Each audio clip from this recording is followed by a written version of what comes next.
bem-vindos, meus amigos, meus irmãos, esta casa que nos acolhe com tanto carinho. Eu costumo cumprimentar a todos, não com bom dia. Não é com bom dia. Nossa, temos um palestrante que não cumprimenta com bom dia. Não, nós cumprimentamos sempre com excelente dia. Excelente dia. Quem nos conhece, né? Tem gente aqui que sabe, que nos conhece. Olha que maravilha. É sempre, meus amigos, um excelente dia.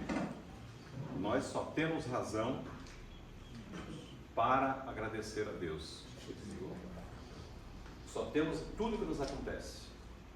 Tudo que nos acontece é razão para que nós façamos e falemos, não só da boca para fora, com o coração mesmo, que é um excelente dia. Quero um exemplo típico, só para começar? Vocês conseguiram chegar aqui, não conseguiram? Quantas pessoas gostariam de estar aqui? Não estão. Vocês, quando saírem daqui, vão voltar para os seus lares, não é assim? Quantas pessoas não têm um lar para voltar?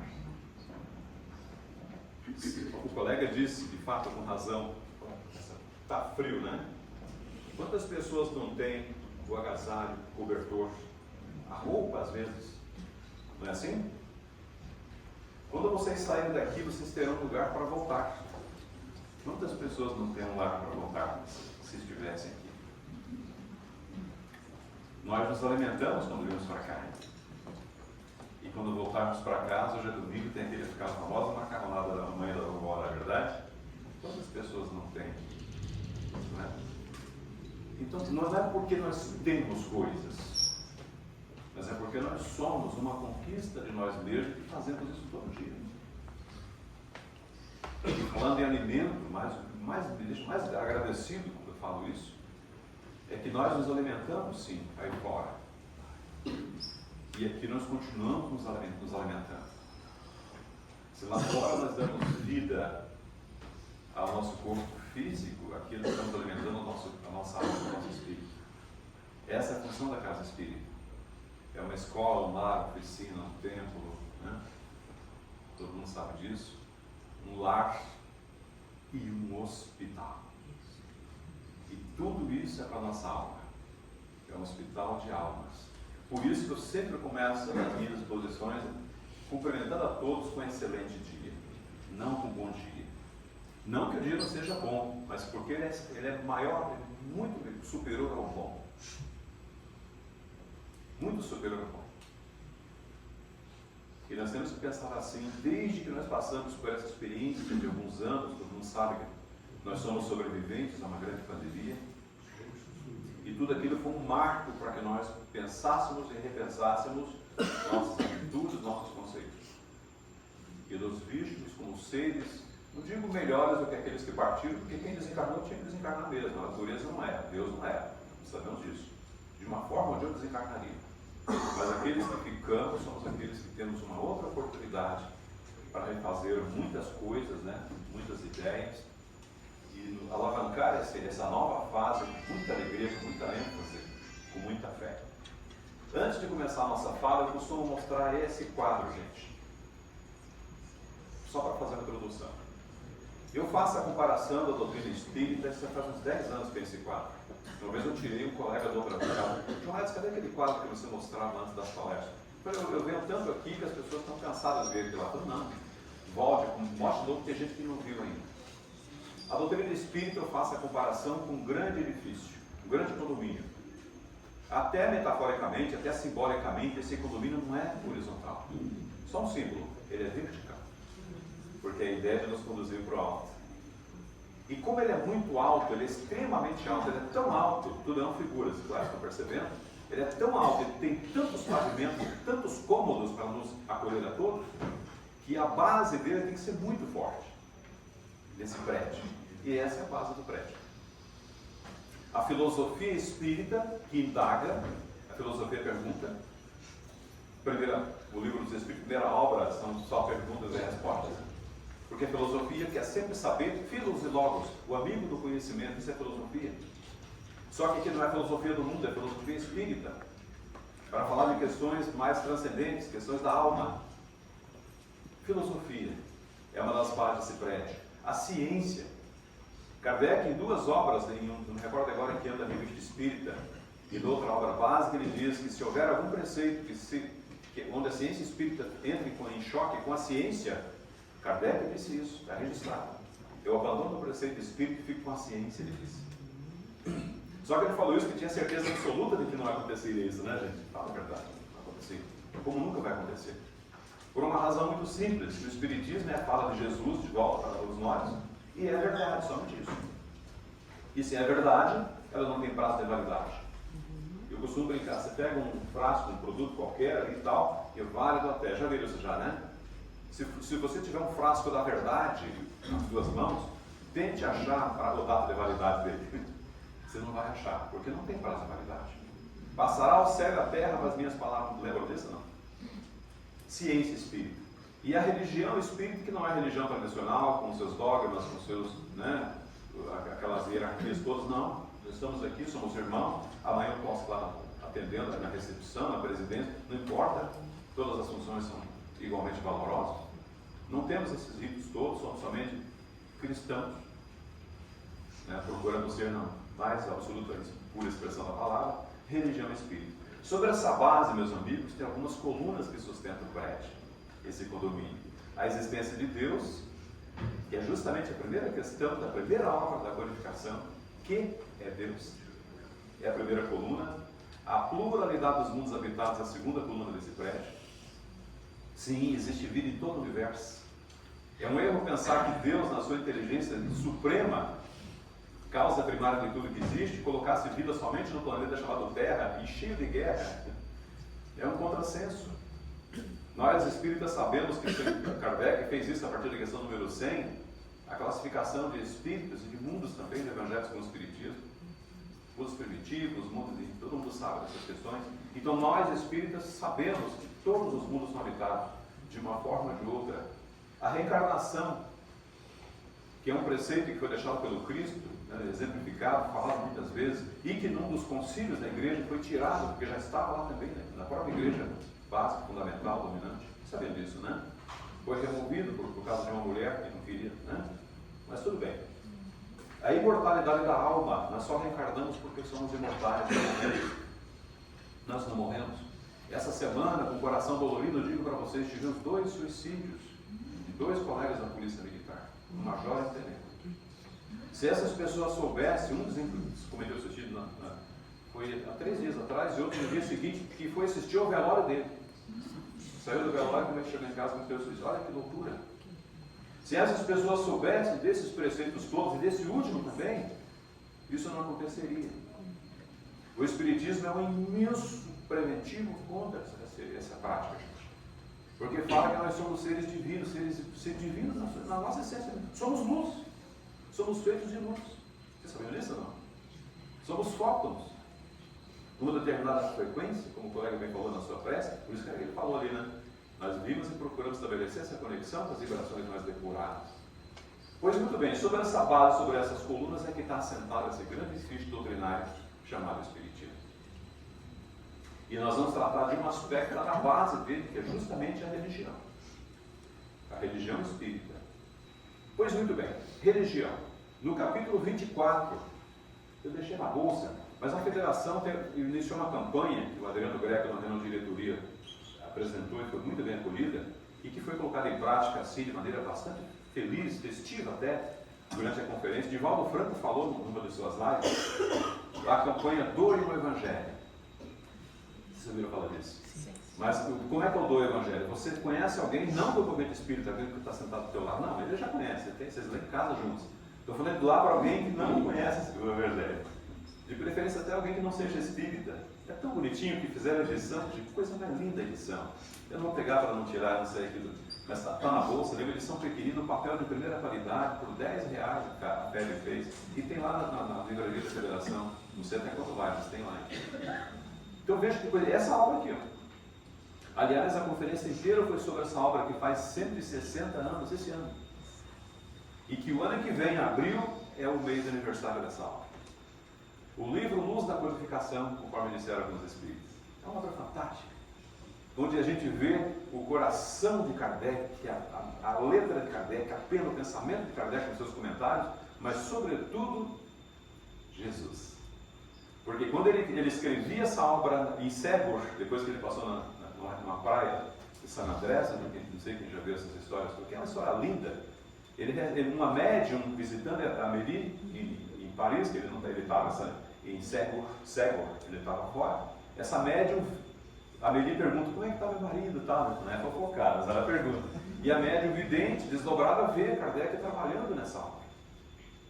E é emocionante, eu falei sobre isso na nossa casa, dia 6 agora desse mês, quando a descrição que a médium faz, diz assim, mas ele está cercado de uma multidão de espíritos elevados.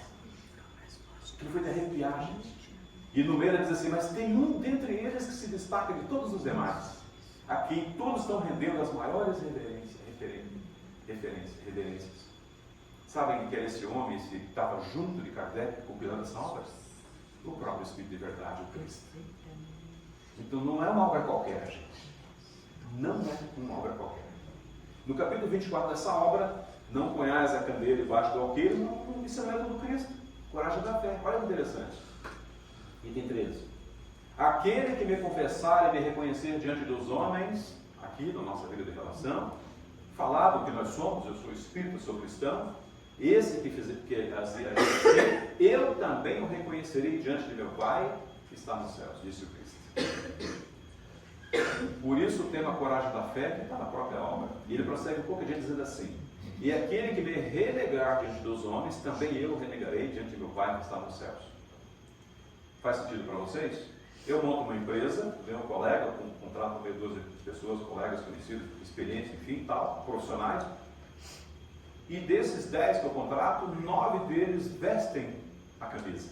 Já ouviram essa expressão popular? Vestir a camisa é defender aquilo que me sustenta. É bem isso mesmo, aquilo que me sustenta. Eu estou trabalhando, eu dou trabalho, eu tiro alimento para mim, para os meus filhos, minha roupa, tudo, né? Vamos fazer essa comparação com a doutrina. Aí nós tomamos 10 pessoas que se dizem cristãs, e tem uma delas que renega a sua fé, diz que não é cristã. Quando nós desencarnarmos, que está aqui no item seguinte, o tratamento evidentemente não será o mesmo. Olha o que diz, se alguém se envergonhar de mim, é outro evangelista, e das minhas palavras, olha que é forte isso, gente, se envergonhar de Jesus. Como é que pode alguém se envergonhar do Cristo? É uma honra você dizer que é cristão, e não é motivo de vergonha. Se alguém se envergonhar de mim e das minhas palavras, o Filho do Homem, se referindo a si mesmo, também dele se envergonhará. Claro, se envergonhar não significa, gente, vamos mudar aqui a acepção, tipo assim, de maneira rancorosa, dura, não é nesse sentido. É uma questão de inconsciência da própria criatura. Nós não vamos nos sentir confortáveis, nos beneficiando de um homem que é pura generosidade, puro amor, quando nós não demos a devida correspondência. É nesse sentido que se envergonha. Não é ele que vai se envergonhar, somos nós que vamos nos envergonhar. De recebermos um salário imerecido, colocar na nossa mesa um alimento que foi adquirido às custas de um sangue que não é nosso. É nesse sentido. Então, se alguém se envergonhar de mim e das minhas palavras, o Filho do Homem também dele se envergonhará quando vier na sua glória e na de seu Pai e dos santos anjos. Essa visão vocês entendem como uma vida espiritual. Quando nós voltarmos para a espiritualidade, que a nossa vida é verdadeira, e lá nós recebermos tudo aquilo que nós fizemos jus, que nós merecemos receber. Somos bons trabalhadores e vamos fazer jus ao nosso salário. Essa é a proposta do Espiritismo e do cristianismo como um todo. Isso está em Lucas, capítulo 9, 26. Mas Kardec, por gentileza, e os Espíritos comentaram também. Olha só que forte. A coragem das opiniões próprias sempre foi tida em grande estima entre os homens. Quando eu defendo a minha empresa eu vou defender enquanto estiver sob a égide dessa bandeira dessa empresa. Como nós somos cristãos, uma empresa eu posso ficar 10, 20, 30 anos e aposentar, assim? Como nós somos cristãos, essa empresa onde nós entramos, nós nunca seremos nem demitidos, nem pediremos a demissão dessa empresa, aspas da empresa. Porque o cristão, aquele que conhece os ensinamentos do Cristo, que é o médium divino, portanto a mensagem do Cristo é divina, de ordem divina sempre foi, nós nunca podemos ser debaixo dessa árvore frondosa que dá frutos que saciam nossa sede de conhecimento, de vida, de fé, de paz. Não podemos sair. Percebem? O cristão tem que se vir parte desse todo. E nos amarmos, como ensinava João, né? Os discípulos do Senhor se reconhecem por muito se amarem, ele dizia. Então essa coragem de defender minha bandeira às vezes me causa algum contragosto, né, para muitas pessoas. Eu já vi gente assim, desculpa falar, gente, estamos entre adultos aqui, mas já vi espíritas fazer isso. Não dizerem que são espíritas ou dizerem que são de outra religião para defender um privilégio, alguma coisa. Infelizmente eu já vi isso acontecer. Porque há mérito em afrontar os perigos, as perseguições, as contradições, como diz o comentário.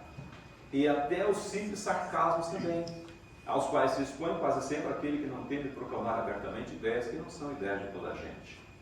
Há mérito porque assim eu estou dando para a minha tese, ou para a empresa, aspas na empresa, para a equipe, para o produto, enfim, que eu represento, credibilidade.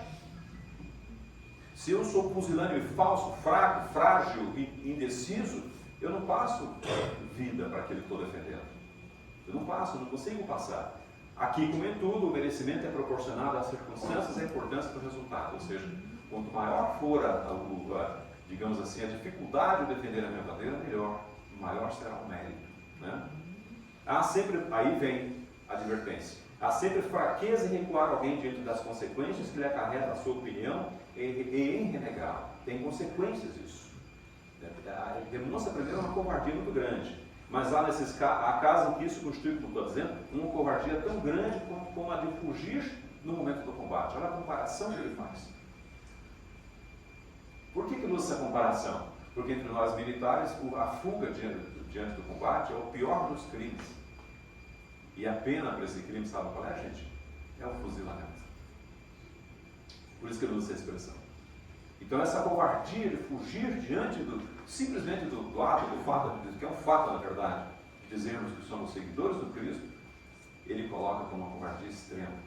Jesus profliga essa covardia do ponto de vista especial da sua doutrina, dizendo que se alguém se envergonhar de suas palavras, desse também ele se envergonhará. Que renegará aquele que o haja renegar. Que reconhecerá perante o Pai que está nos céus aquele que o confessar diante dos homens. Faz sentido? E ele prossegue. Por outras palavras, aqueles que se houverem arreceado, terem medo no caso, de se confessarem discípulos da verdade, não são dignos de se verem admitidos no reino da verdade. É a comparação que eu fiz de vestir a camisa. Qual é a característica da camisa vestida? Então aqui sugerindo. É que no meio da multidão você destaca a criatura. Aquele cidadão, aquela cidadã. Você percebe? De longe, essa é a ideia de vestir a camisa. De longe você detecta a criatura. Que é o cristão, que é o trabalhador. E se nós não conseguirmos ver pelos nossos olhos aqui carnais, a espiritualidade nos enxerga. Eles sabem onde estamos, não é? Os trabalhadores da causa do Cristo.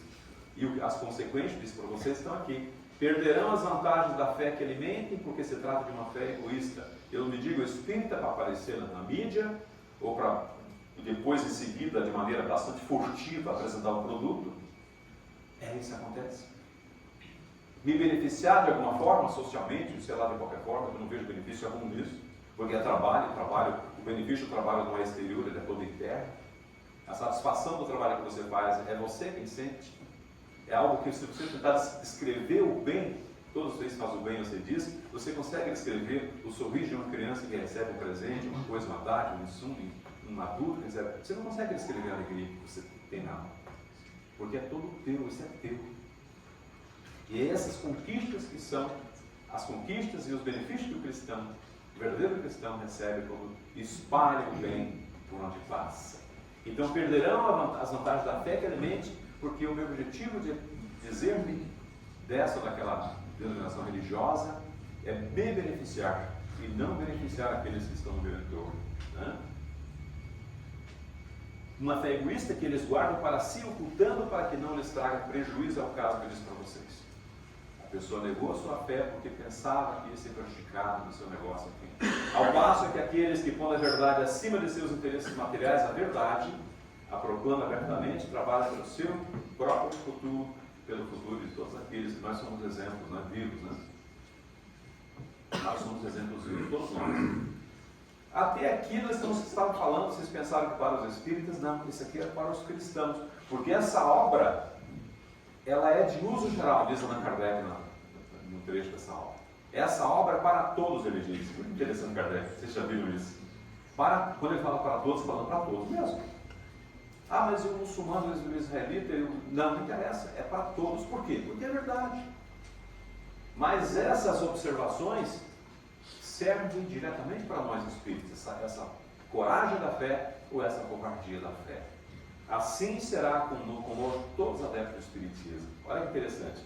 Pois que a doutrina que professamos alerta, eu comecei falando, não estava no programa aqui, falando a respeito do Cristo estar na equipe de espíritos superiores que ajudaram Kardec, né, no trazimento, você tem essa palavra, né, na vinda do Evangelho entre nós.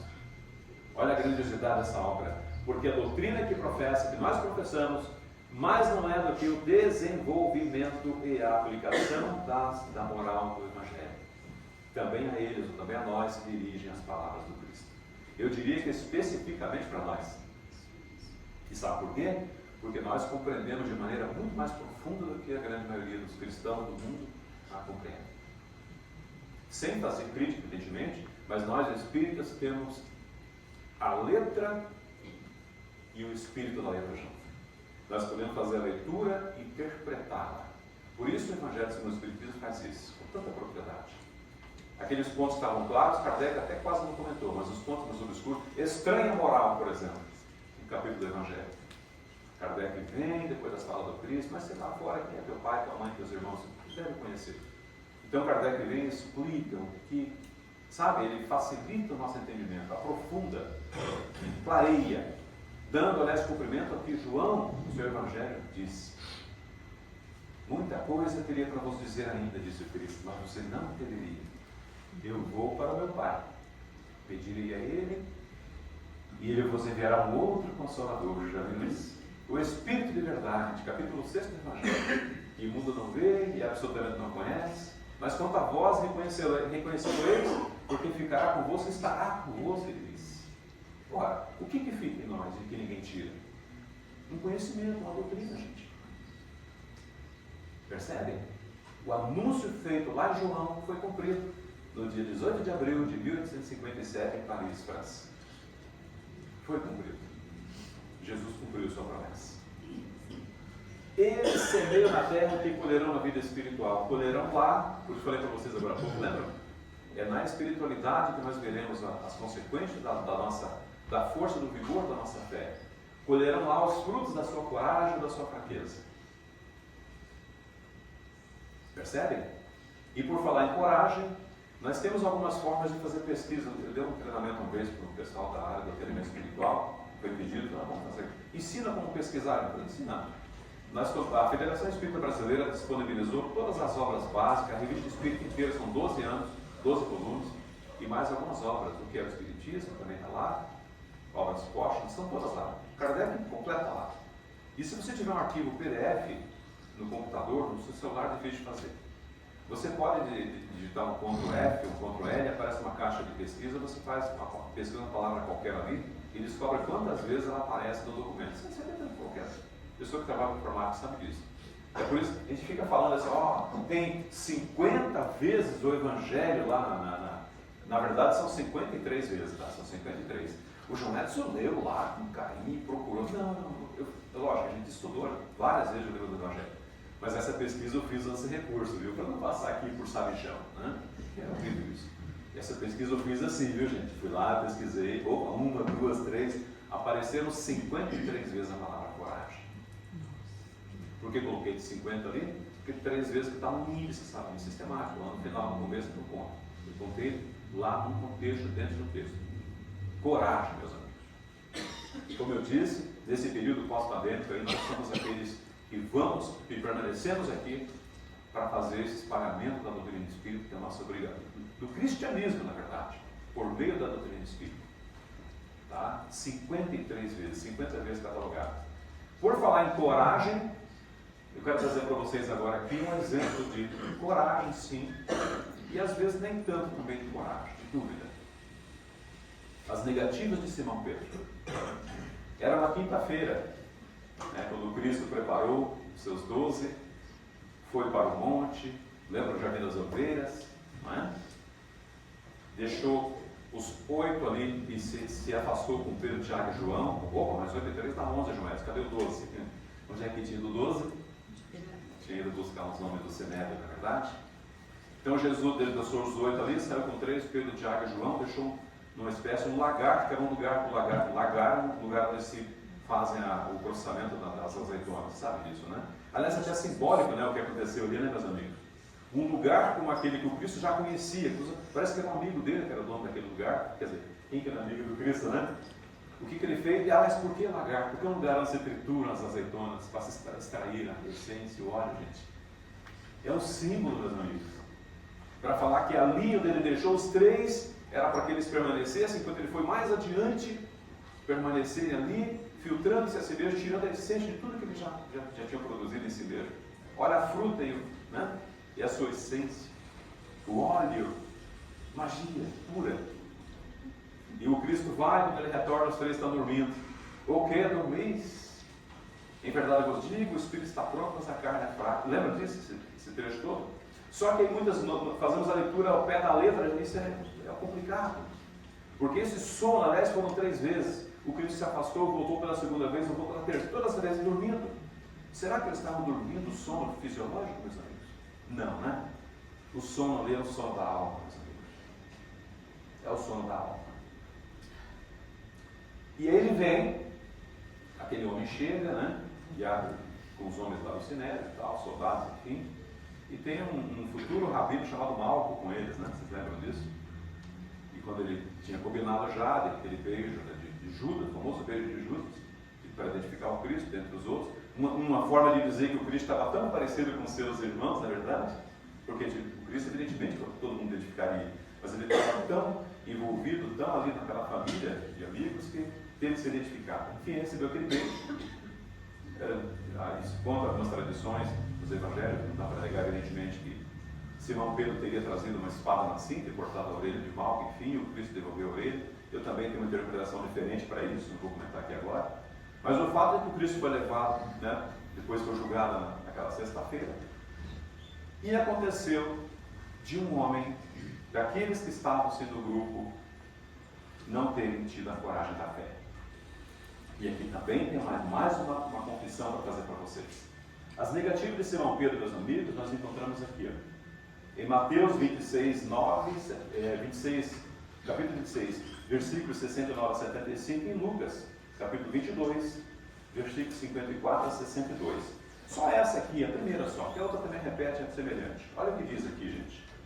Ora, Pedro estava sentado lá fora no pátio, aproximou-se dele então uma serva, dizendo: tu também estavas com Jesus, o Galileu.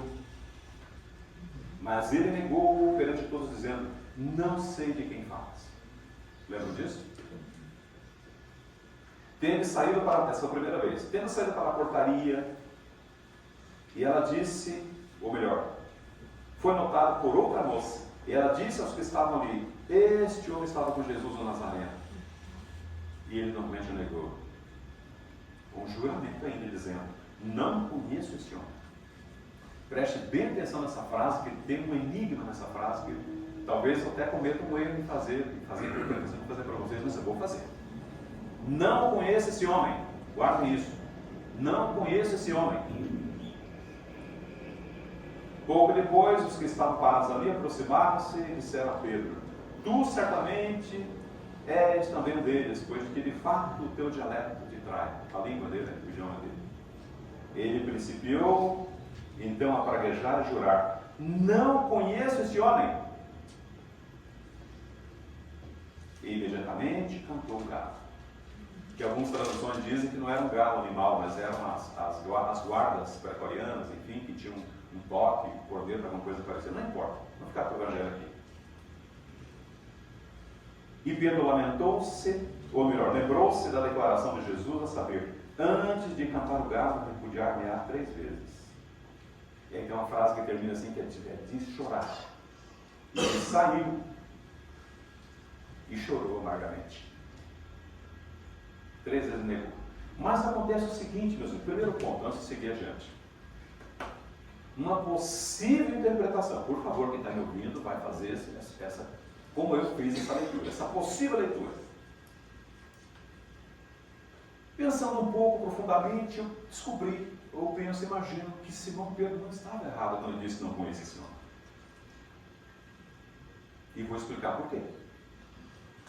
Não conheço esse homem. Alguém que faz o que ele fez, viveu como viveu, exemplificou o que exemplificou, e eu pensava que sabia de toda a grandiosidade dele. De fato, eu não conheço esse homem. Não. Percebe o sentido? Eu não conheço esse homem no sentido do que ele é, e eu pensava que ele fosse. Ele é muito maior do que eu imaginava. Então não está errado, eu não conheço esse homem. Como nós também não conhecemos. Nós imaginamos o tamanho de Jesus. Imaginamos. Percebe essa possível interpretação? Quando eu vi isso, eu falei, meu Deus, não tem algumas coisas que nós... É que tem uma diferença, gente, entre ler e estudar. As leituras têm que ser feitas de maneira pausada, tranquila, serena, calma, inspirada de preferência, para que nós peguemos o famoso espírito da leitura. A mensagem que poucas pessoas vão perceber, que muitas vezes os milênios passarão e ninguém vai perceber. E aconteceu um fato diferente, ou melhor, mais enriquecido ainda, que foi a restauração desse homem. Provando, ou pelo menos aqui eu defendo a minha tese, de que talvez eu não esteja tão errado assim. Porque se ele dissesse, não conheço, não quero nem saber de Jesus, nunca mais, não aconteceria isso aqui, gente. Ele foi restaurado, segundo algumas tradições religiosas. No Espiritismo não encontramos isso aqui. Mas nós fomos atrás e achamos. Ele foi restaurado da seguinte forma. Olha que interessante. Opa, olha que cena bonita. Acho que vai passar 2 telas. Não passou. Eu poderia ler para vocês aqui, mas o trecho é muito longo. Mas diz assim: o Cristo, depois que ele foi morto naquela sexta-feira ainda, a gente sabe, no sábado ele foi buscar Judas Iscariotes dos umbrais, você sabe disso, né? E entregou a sua mãe, Maria.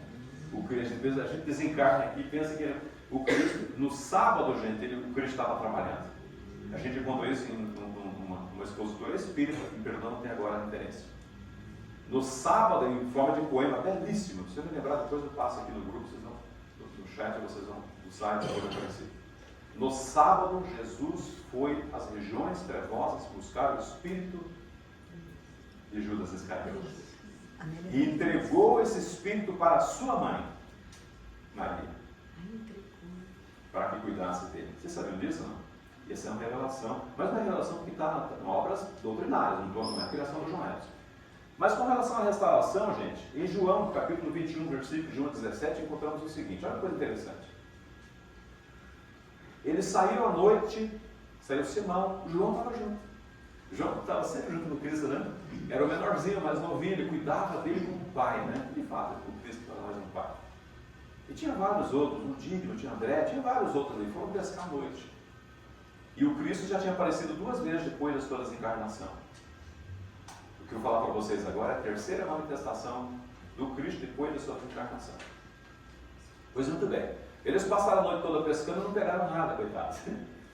E estava amanhecendo, o dia já ia, calculo que sei lá, 7, 9, 10, não sei. Eles estavam, foi até pesquisar, estava a 90 metros da praia, o barco. E tinha alguém lá na praia. Eles tinham dificuldade, olhavam, parecia um jovem. E aquele alguém disse, a noite foi difícil, né? Mais ou menos assim, vou criar um diálogo para vocês entenderem. Pois é, foi difícil. Não pegaram nada, não pegaram nada. Experimente jogar a rede do lado direito do barco. Simão falando, como assim? Mas por via das dúvidas, joga. Jogaram a rede do lado direito. Adivinha o que aconteceu? 153 peixes grandes. Até o número nós conseguimos. 153 peixes grandes. A rede dessa vez não se rompeu. Que talvez seja um símbolo, né? Das outras vezes a rede rompeu, né? Que foi a segunda vez que o Cristo fez isso. Da outra vez, eram tantos peixes que a rede rompeu. Ali na rede não rompeu. Para mim, eu tenho uma mensagem que eu quero decifrar o que significa isso. O fato é que eles ficaram abismados. Nossa, mas quem é aquele homem? E tentaram identificar, tentaram. E João foi o primeiro a identificar. Aquele é o Cristo. Tinha que ser João, né? João identificou como sendo o Cristo. E quando Simão viu que de fato era o Cristo, ele voou até ele e pensou em saltar, mas ele estava Diz nas tradições que eles estavam nu, parece pescar sem roupa. Não sei, eles imitavam calor, não sei. Aí ele se cobre com uma túnica, coisa parecida, se joga na água e vai até o Cristo. Ali tem um fato muito interessante, que quando ele chega diante do Cristo, meus amigos, ele chama, venham comer, ele diz. E já estava pronto peixe e pão. Portanto, foi o Cristo que pescou. Porque o Cristo diz assim, nós encontramos um texto assim, traga também os teus peixes. Mas depois que eles comeram, já estava servido. Perceberam que coisa interessante? Por isso que a leitura tem que ser feita com bastante critério. O Cristo preparou uma ceia para eles. E enquanto eles comiam, muitos ali estavam até na dúvida se era o próprio Cristo, mas quando ele partiu o pão, sabe aquela cena de dividir o pão com eles, que também é um símbolo isso, né? A forma como Cristo fazia. Tudo é um símbolo, gente. Tem que tirar, né? Um dia eu quero parar e fazer um estudo bastante aprofundado desses símbolos todos. Quando ele parte o pão, as pessoas reconhecem. Aí ele começa, bom, para encurtar, que o nosso tempo está indo, tem um momento em que ele começa a conversar diretamente com Simão. Simão, filho de Jonas, tu me amas? Sim, Senhor, eu te amo.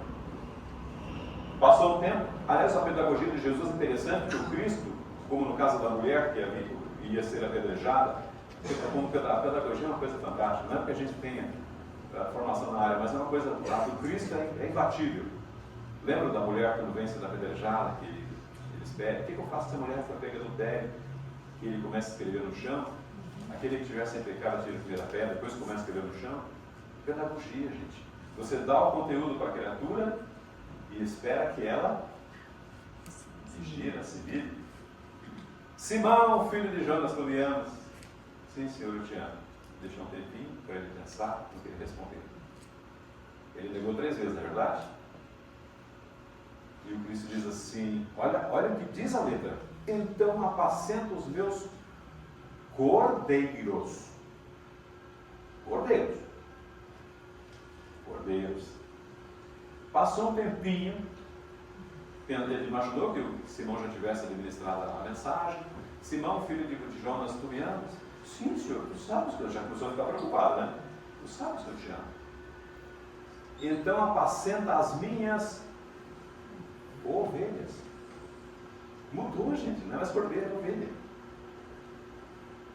Tem uma diferença, vou pesquisar. O cordeiro é pequenino, é o que sabe pouco, portanto, é um símbolo do cordeiro, né? Para todos nós somos o rebanho do Cristo, então tudo é um símbolo. O cordeiro é o pequenino, aquele que sabe pouco, que precisa de mais cuidado, portanto. O segundo, ovelha, já nem tanto. Já alguém que já tem algum conhecimento. Aí passou um tempo, Simão administrou aquela informação e ele voltou a carga. Simão, filho de Jonas, tu me amas? Sim. Aí ele ficou preocupado, né? Sim, eu já disse, Senhor, tu sabes que eu te amo. Eu falei, então apacenta as minhas ovelhas, ele repete.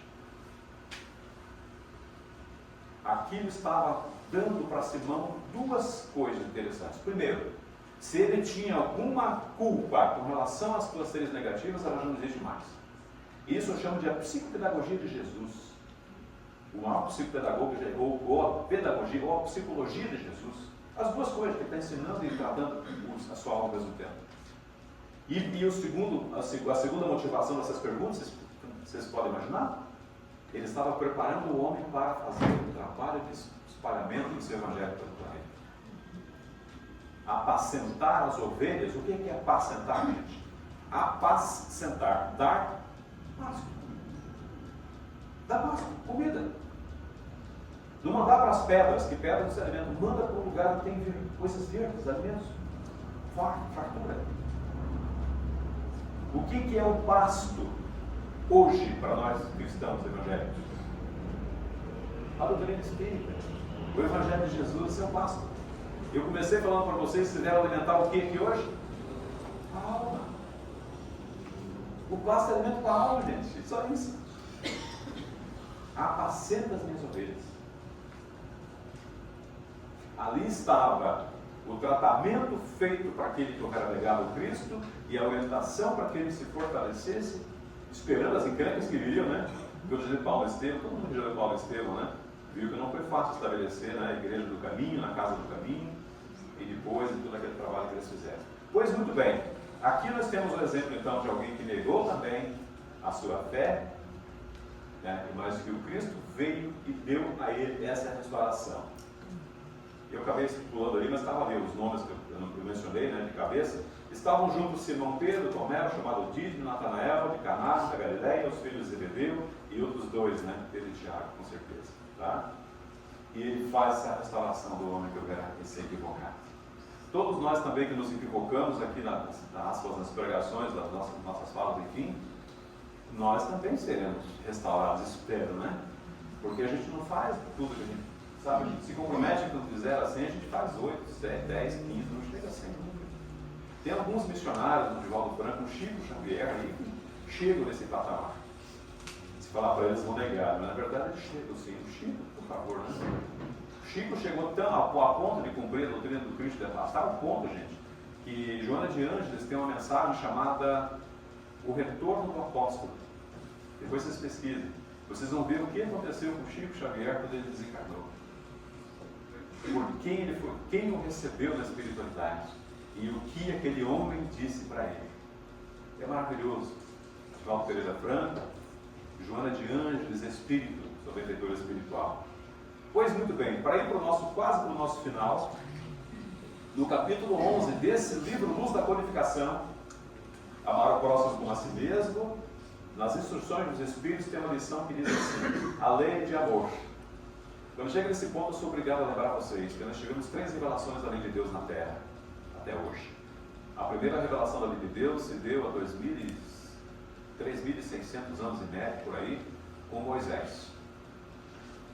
Moisés falou, que os advogados vão lembrar, da lei, da legislação humana, no primeiro momento, para conter um povo turbulento, difícil, né? Um povo muito difícil. E bem no finalzinho, talvez prevendo já e cumprindo a sua missão, ele trouxe a lei divina, nos 10 mandamentos. A lição de ordem divina de ensinamentos.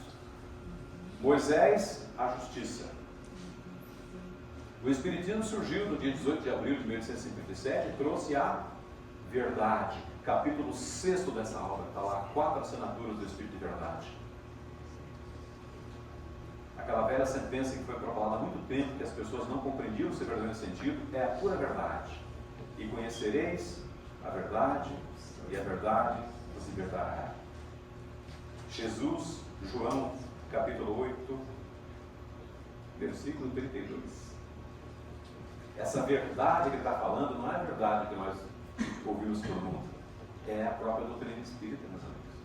Tem gente que tem medo de falar isso, não tem medo de dizer não. É o próprio Espiritismo. Porque está tudo no Espiritismo. E nesse capítulo, meus amigos, nós vamos ver, se nós falamos de Moisés, primeira revelação, justiça, o Espiritismo, a terceira revelação, a verdade, para mim é a segunda, Jonetes. A segunda é o próprio Cristo.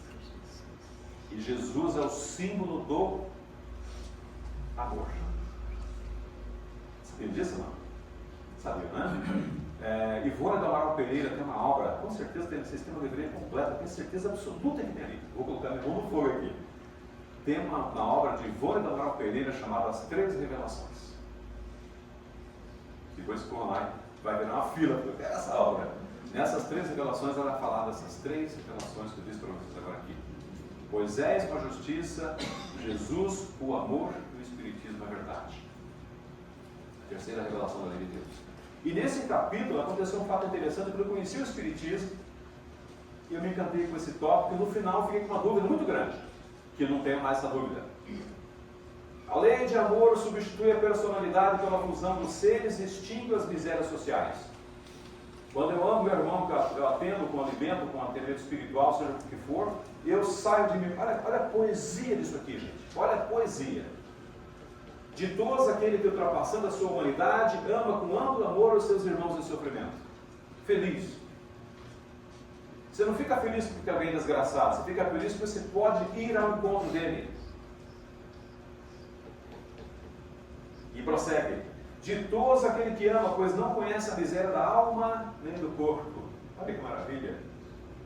Mas poeticamente ele diz assim, ó. Tem ligeiros os pés e vive como que transportado fora de si mesmo. Mas o que me deixou em dúvida foi isso aqui. Quando Jesus pronunciou a divina palavra amor, ele, que é o símbolo do amor, os povos sobressaltaram-se e os mártires, ébrios de esperança, desceram ao circo. Descer ao circo? O que é isso, descer ao circo? Fiquei por muito tempo, estava começando a estudar o Espiritismo. Eu não sabia do que se tratava. Por isso eu tenho que estudar sempre, gente. Eu comecei estudando aqui, estudando ali, estudo aqui, estudo ali. Eu descobri o tal do descer ao circo aqui. E há 2000 anos. Quando, no capítulo, deixa eu ver o capítulo, tem um capítulo, todos são muito especiais. O capítulo 5 e o capítulo 5 da primeira parte, e o capítulo 5 e o capítulo 6 da segunda parte. Vocês têm boa memória, vamos guardar isso. O capítulo 5 da primeira parte, o 5 e o 6 da segunda parte. No capítulo 6 da segunda parte tem o que representa esse descer ao circo. A esposa do então senador Romano Públio Lentulus Cornélios, que é o nosso Emmanuel, né? Que tem mensagem, inclusive, no Evangelho segundo o Espiritismo, tem mensagem dele ensinando o Evangelho. Como tem até de Joana de Anjos também, você sabia ou não? Só que lá não está Joana de Anjos, está um espírito amigo. É Joana, sabia ou não? Pois muito bem.